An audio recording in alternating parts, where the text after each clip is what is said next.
이어령 씨가 쓴 글 중에 짧은 이야기, 긴 생각이라는 책이 있습니다.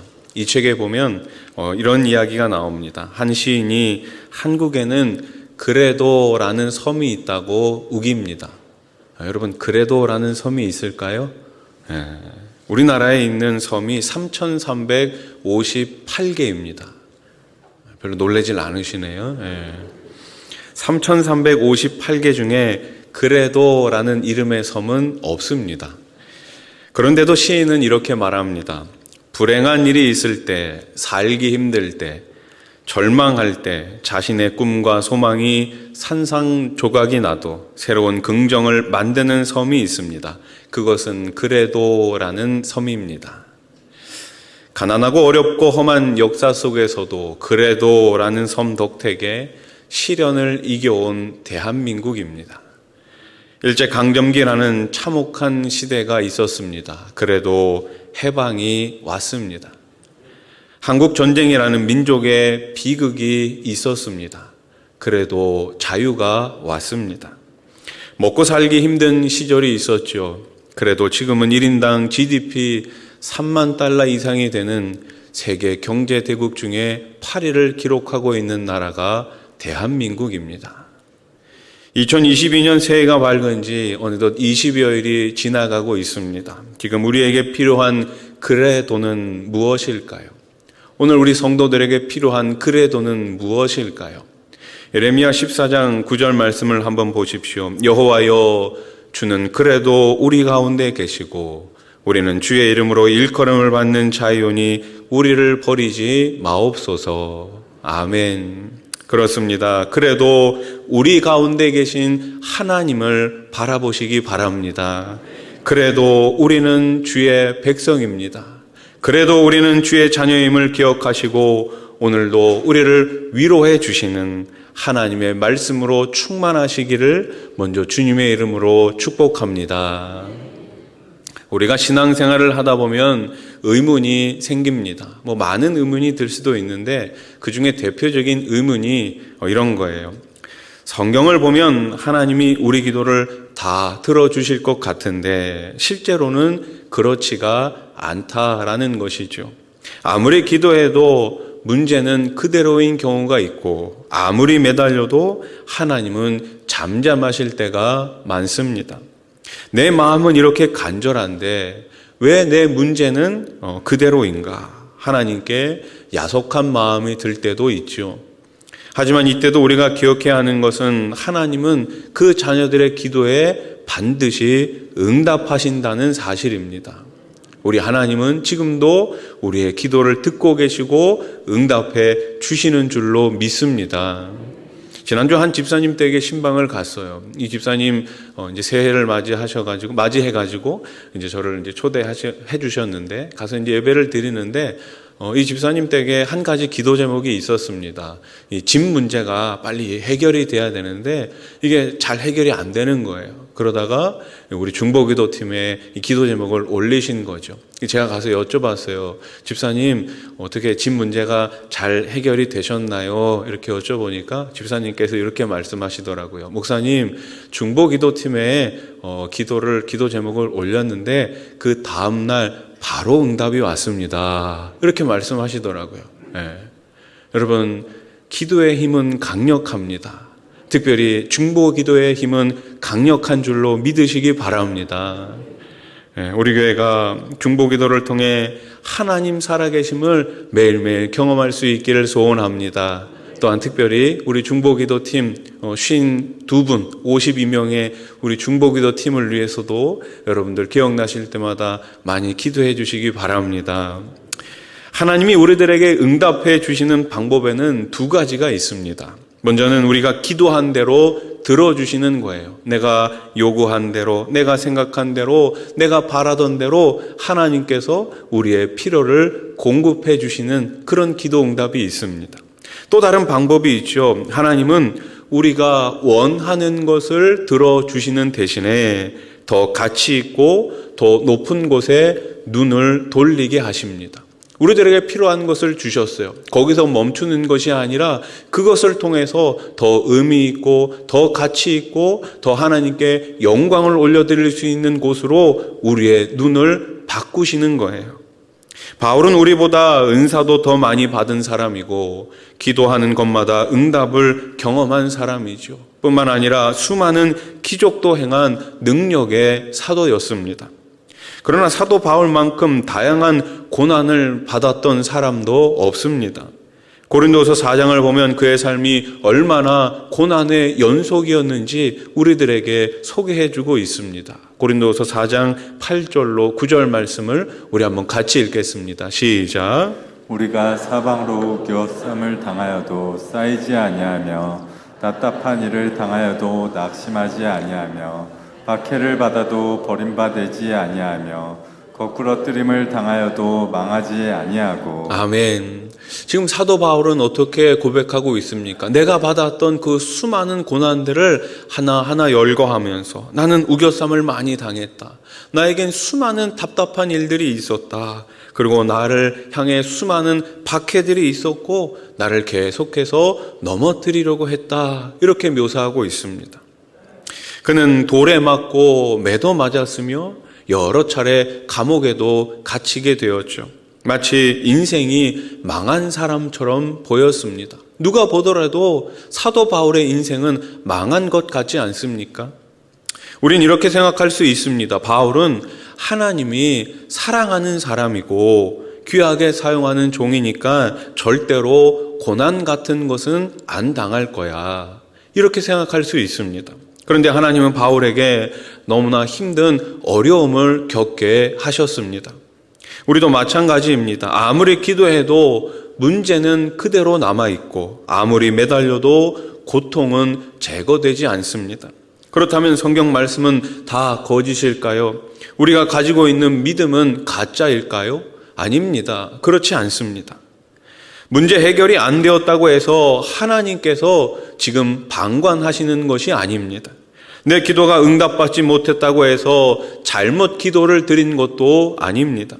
그렇다면 문제가 그대로 남아있는 이유가 무엇입니까? 그것은 바로 우리의 시각을 바꾸시기 위해서입니다.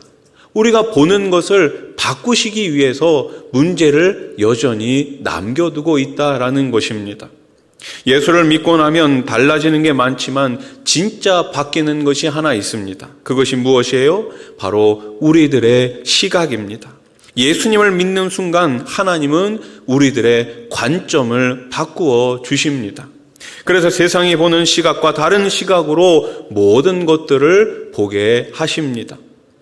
잃어버린 시간을 찾아서라는 책을 쓴 마르셀 프로스트는 이런 이야기를 합니다. 진정한 발견은 새로운 땅을 찾는 것이 아니라 이미 있는 것을 새로운 눈으로 바라보는 것이다. 이미 있는 것을 새로운 눈으로 바라볼 수 있는 것, 이것이 바로 진정한 발견이라는 거예요. 여러분, 우리가 예수님을 믿기 전에 우리가 바라봤었던 수많은 것들이 있습니다. 그러나 예수님을 믿고 난 다음에 사도 바울은 무엇이라 고백합니까? 모든 것들을 다 배설물로 여기노라. 우리 주 예수 그리스도를 아는 지식 외에는, 내가 십자가 외에는 다른 것들은 다 의미 없고 쓸모없는 것으로 내가 바라본다. 이렇게 말하고 있지 않습니까? 우리가 예수님을 믿기 전에는 하나하나 그냥 스쳐 지나가던 것들이 하나하나 다시 생각해 보니 예수님을 알고 하나님의 그 구원의 은혜를 알게 되니 모든 것들이 새로워집니다. 교회가 새로워집니다. 가정이 새로워집니다. 가족 한 사람 한 사람이 소중하게 여겨집니다. 그것이 바로 예수님을 믿는 사람의 그 관점, 시각이 바뀌게 된 거예요. 그래서 오늘 본문은 우리들에게 세 가지의 새로운 시각에 대해 말씀하고 있습니다. 예수님을 믿음으로 바뀌는 시각이 무엇일까요? 첫째로 예수님을 믿는 사람은 나를 바라보는 시각이 바뀌게 됩니다. 나를 바라보는 시각이 바뀌게 돼요. 오늘 본문 16절 하반절 말씀을 우리 한번 같이 읽겠습니다. 시작. 우리의 겉사람은 낡아지나 우리의 속사람은 날로 새로워지도다. 아멘. 겉사람은 낡아지지만 속사람은 어떻게 된다고요? 새로워집니다. 나이를 먹어가면서 우리 육신은 마치 오래된 텐트처럼 낡아지지만 영적인 자아는 매일매일 새로워진다는 말씀입니다. 이렇게 새로워지는 영적 자아를 볼 줄 알아야 무엇을 하지 않습니까? 낙심을 하지 않아요. 여기 낡아진다는 말은 시들어간다라는 뜻이 있습니다. 꽃을 꺾어서 화병에 꽂아 놓으면 처음에는 어때요? 파릇파릇합니다. 계속해서 살아있는 것처럼 아름다워 보이죠. 그러나 꽃이 그 가지에서 꺾이는 순간 어때요? 이미 이 꽃은 죽어가고 있는 것 아닙니까? 젊을 때는 물오른 나무처럼 몸에 생기가 넘치고 피부는 주름 없이 매끈합니다. 그러나 나이를 먹어감에 따라 피부에 윤기도 사라지고 주름이 생기고 자꾸 아래로 처지죠. 이것이 우리가 가진 육체의 한계입니다. 겉사람은 늙습니다. 그런데 오늘 본문은 뭐라고 말씀합니까? 나이가 더해갈수록 속사람은 젊어진다고 말합니다. 그러면 속사람은 무엇입니까? 그리스도 안에서 새롭게 창조된 사람입니다. 이것을 성경은 새 사람 혹은 영의 사람이라고 부릅니다. 나이를 먹어가면서 영적 풍성함을 누릴 수 있다면 겉사람이 좀 쇠약해진다 해서 속상해할 것 하나도 없습니다. 내 겉사람은 점점 허물어져 가도 내 속사람은 점점 아름다워져 갑니다. 내 젊음이 점점 나를 떠나는 것 같아 서글픈 생각이 들어도 내 육신의 힘이 점점 약해지고 인생에 대한 기대감이 사라지는 것 같아도 나의 속사람은 더욱 강건해지고 있음을 우리는 깨달아야 하는 것이지요. 여러분, 소나무를 보면 어릴 때는 껍질이 반질반질합니다. 그러다가 나이가 들면 껍데기가 벗겨지고 송진이 나와 사실 보기가 그렇게 예쁘진 않습니다. 겉이 반들반들하고 아름답게 보이는 소나무는 어때요? 속이 약한 거예요. 어린 소나무는 병충해에 약합니다. 그러나 나이가 많아져 껍질이 벗겨지고 터져나갈 때가 되면 소나무의 속은 더욱더 알차지고 솔잎은 더욱 푸르러집니다. 성도도 마찬가지입니다. 오랜 세월 주님과 깊은 교제를 해온 성도에게는 아름답고 깊은 인격의 향기가 납니다. 아름답고 깊은 인격의 향기, 그것이 무엇일까요? 그것이 바로 성령의 9가지 열매가 아니겠습니까? 사랑과 희락과 화평과 오래 참음과 자비와 양성과 충성과 온유와 절제의 열매. 이 열매가 매일매일 그리스도를 닮아갈수록 우리 삶을 통해서 많은 사람들에게 아름다운 그러한 향기가 되는 줄로 믿습니다. 나이를 먹어감에 따라 우리의 겉사람은 점점 낡아지더라도 성령의 9가지 열매를 통해 저와 여러분들의 속사람이 더욱더 강건해질 수 있기를 주님의 이름으로 축복합니다. 여러분, 겉사람을 보지 마십시오. 우리의 속사람을 보시기 바랍니다. 매일매일 우리 하나님께서 더 아름다운 것으로, 더 귀한 것으로 우리의 영혼을 채워주실 줄로 믿습니다. 두 번째, 예수님을 믿을 때 시련을 바라보는 시각이 바뀝니다. 우리가 겪는 시련은 우리를 마냥 고생시키다가 멈추는 것이 아니라 영원한 영광을 이루는 수단임을 우리는 알아야 합니다. 시련이 영원한 영광을 얻게 하는 수단인 거예요. 오늘 본문 17절 말씀을 우리 세 번역으로 한번 같이 읽겠습니다. 시작. 지금 우리가 겪는 일시적인 가벼운 고난은 비교할 수 없을 정도로 영원하고 크나큰 영광을 우리에게 이루어 줍니다. 아멘. 지금 사도 바울은 자신이 당하고 있는 고난에 대해서 어떻게 설명합니까? 일시적이고 가벼운 고난이다 이렇게 말합니다. 그런데 장차 내가 받게 될 그 영광은 어떻다라고 말해요? 영원하다, 너무나 크다 이렇게 이야기하고 있습니다. 우리가 부인할 수 없는 사실이 있죠. 인간은 본능적으로 편한 것을 좋아합니다. 뛰는 것보다는 걷는 게 편합니다. 걷는 것보다는 그냥 앉아 있는 게 편하죠. 앉아 있는 것보다는 누워 있는 게 훨씬 더 편합니다. 그래서 편안해지면 사람은 그곳에 거기에 안주합니다. 무슨 말입니까? 우리에게 환난이 없으면 이 세상이 전부인 줄 알고 세상에 안주하며 천국을 마음에 두지 않는다는 거예요. 가끔 천국을 본 사람들이 있다라고 말하죠. 예전에 제가 신대원을 다닐 때 한 학생이 교수님께 여쭤봤어요. 교수님, 질문했어요. 천국을 본 사람들이 있다는데 이게 과연 맞습니까? 틀립니까? 그러자 교수님이 단호하게 말씀하시더라고요. 아닙니다. 천국을 본 사람들은 아무도 없습니다. 만약 봤다고 한다면 그 사람은 진짜 천국을 본 것이 아니에요. 이렇게 말씀하시더라고요. 그러면서 이어서 이렇게 이야기합니다. 만약 진짜 천국을 본 사람이 있다면 그 사람이 어떻게 이 땅에서 살 수 있을까요? 여러분, 우리가 진짜 천국을 봤다면 이 땅에서 살아갈 사람이 단 한 사람도 없을 거예요. 왜죠? 빨리 어디 가고 싶은 거예요?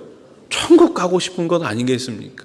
제가 지난주에 이 천국의 문이 하나의 진주로 12개나 있다고 말씀을 드렸지만 아무도 천국 안 가셨잖아요.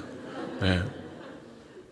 그러니까 우리가 글로써 보는 이 천국이 진짜 우리가 눈으로 볼 수 있다면 아무도 이 땅 가운데서 빨리 기도 제목이 뭘까요? 그 다음 날부터 하나님 저 하루라도 빨리 천국에 좀 데려가 주세요. 우리는 매일마다 그렇게 기도하지 않겠습니까?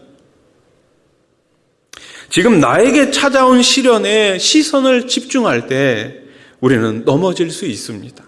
그러나 시련 너머에 있는 장차 얻게 될 영광, 천국을 바라볼 때 우리들에게 찾아오고 있는 시련을 우리는 넉넉히 이길 수 있는 것이죠. 바울은 낙담할 만한 일이 참 많았습니다. 일평생 자신을 괴롭히던 육체의 가시가 있었습니다. 어떤 사람들은 안질이라고 말하기도 하고 간질이라고 말하기도 합니다. 그 질병이 자신을 떠나가지 않았던 거예요. 가는 곳마다 끝없는 핍박과 고통과 고난이 그를 기다리고 있었습니다. 그러나 바울은 결코 낙심하지 않았습니다. 왜냐하면 그가 받는 고통은 천국의 영광을 소망하게 만들었기 때문이죠. 나에게 오는 고난, 나에게 오는 고통을 통해서 이 일시적인 이 잠깐의 고난과 고통을 이기고 나면 마침내 하나님께서 나를 위해서 의의 면류관, 생명의 면류관, 천국을 예비해 놓고 있음을 바울은 확신했기 때문입니다.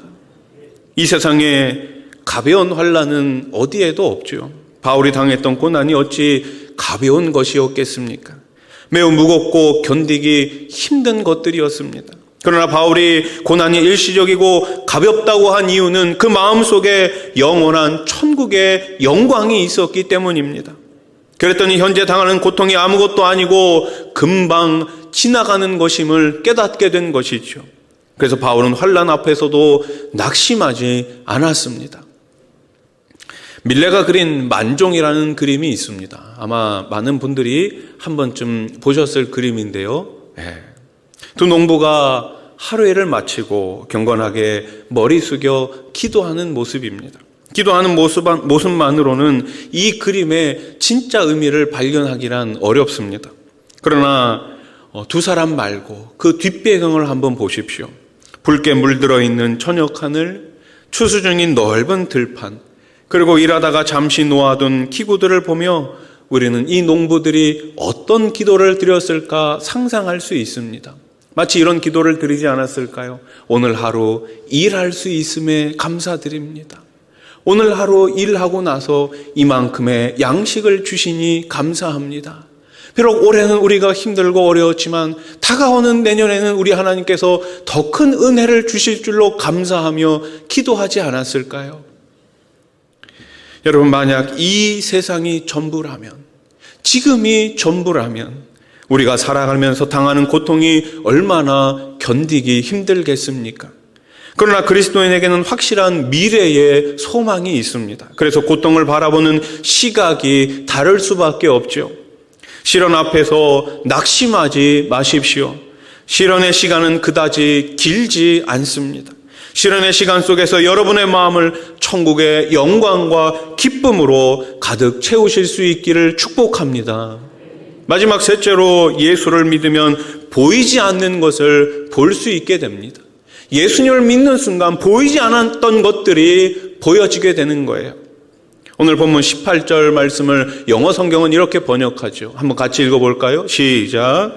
우리의 시선은 보이는 것에 고정되어 있지 않고 보이지 않는 것에 고정되어 있습니다. 아멘. 보이지 않는 곳에 고정되어 있다. 우리가 인생을 살면서 낙심하는 이유가 무엇일까요? 물론 여러 가지 이유가 있을 수 있지만 가장 큰 이유는 눈에 보이는 것들 때문에 낙심합니다. 다른 사람들은 다 잘 되는 것 같아요. 다른 사람들은 더 많은 것을 얻어가는 것 같아요. 그러나 내 눈에는 그런 것들이 들어오지 않아요. 나에게는 주어지지 않아요. 눈에 보이는 것들 때문에 우리는 낙심하고 실망하게 됩니다. 아무리 애를 써도 내 뜻대로 돌아가지 않는 인생의 문제들 때문에 내가 고생한 만큼 다 누리지 못하는 아쉬움 때문에 우리는 낙심하죠. 사탄은 예수님을 유혹했을 때처럼 지금도 저와 여러분들을 유혹하고 있습니다. 천하 만국의 영광을 자주자주 우리 눈앞에 보여줍니다. 눈에 보이는 것들, 세상에서 누리고 싶은 것들을 눈앞에 가져다 놓으면서 우리의 시선을 빼앗아가 버리죠. 그러나 성경은 어떻게 말씀합니까? 보이는 것은 잠깐이다. 지금 내 눈앞에 있는 것은 잠깐이라는 거예요. 그런데 보이지 않는 것은 영원하다고 말씀합니다. 보이는 것에 현혹되지 말라는 말씀이지요. 18절에서 우리가 주목하는 것이라고 했는데 이 말의 원어는 단순히 쳐다본다는 뜻이 아닙니다. 주의 깊게 눈동자를 고정하고 유심히 보는 거예요. 주목이라는 말 자체가 그렇지 않습니까? 아이들이 막 떠들어요. 그럼 선생님이 앞에서 먼저 뭐라고 이야기해요? 주목 이렇게 말씀하지 않습니까? 그럼 떠들던 아이들도 그 선생님을 쳐다보고 선생님이 무슨 말씀을 하시는지 듣게 됩니다. 그게 바로 주목이에요. 마치 바다를 항해하는 선원들이 한밤중에 등대불을 찾기 위해 가지고 배에 있는 모든 불을 끈 다음에 앞을 유심히 살펴보는 것과 같은 태도입니다. 등대불을 발견해야지만 안전한 항구로 도착할 수 있는 것 아닙니까? 천국이 그렇습니다. 천국은 우리 눈에 보이지 않습니다. 그래서 사람들은 천국이 어디 있느냐라고 말하죠.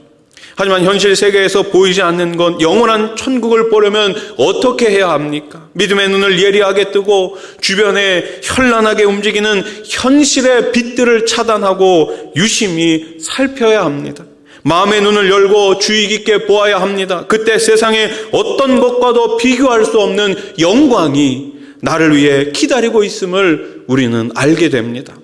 이 시간 진지하게 자기 자신을 돌아보시기 바랍니다. 우리는 지금 무엇에 시선을 빼앗기고 있습니까? 무엇 때문에 바쁩니까? 무엇 때문에 그렇게 열심히 쫓아가고 있습니까? 잠시 멈추어 서서 자신을 돌아보고 말씀 앞에 엎드리시기 바랍니다. 인디언들은 말을 타고 열심히 달리다가 높은 언덕을 만나게 되면 잠시 쉰다고 합니다. 너무 빨리 달리다 보면 자기 영혼이 미처 따라오지 못했을까 봐 그 영혼을 기다려준다는 거예요. 여러분, 우리가 너무 세상을 향해서만 달려가고 있지는 않았습니까? 우리가 너무 눈에 보이는 것을 향해서만 달려가고 있지는 않았습니까? 이 시간 여러분들의 골방에서, 여러분들의 그 가정에서, 여러분이 있는 그 위치에서 세상의 것을 보지 마시고 하나님의 것을 보시고 보이지 않는 영원한 것을 붙잡으시며 기도의 자리로 들어가실 수 있기를 소원합니다. 소망 없는 사람은 이 세상의 삶으로 끝이 납니다. 모든 것을 다 가졌어도 시간이 가면 다 사라지고 허무함밖에 남지 않습니다. 그래서 우리는 오늘 본문 고린도후서 5장 1절 말씀을 반드시 기억해야 합니다. 5장 1절 같이 읽겠습니다. 시작. 만일 땅에 있는 우리의 장막집이 무너지면 하나님께서 지으신 집, 그 손으로 지은 것이 아니요 하늘에 있는 영원한 집이 우리에게 있는 줄 아느니라. 아멘. 하늘에 있는 우리의 집이 있는 줄 아느니라. 아멘. 말씀을 정리하겠습니다. 이 세상의 삶이 다하는 날 우리는 천국에 들어가게 됩니다. 더 이상 눈물도 없고 고통도 없고 낙심할 일이 전혀 없는 그 영광의 나라에 들어갈 것을 머릿속으로 한번 상상해 보십시오. 그 천국이 바로 저와 여러분들의 것입니다. 오늘도 하늘에 있는 영원한 집을 사모하시며 이번 한 주간도 믿음으로 힘있게 살아가실 수 있기를 주님의 이름으로 간절히 축원합니다. 축원합니다.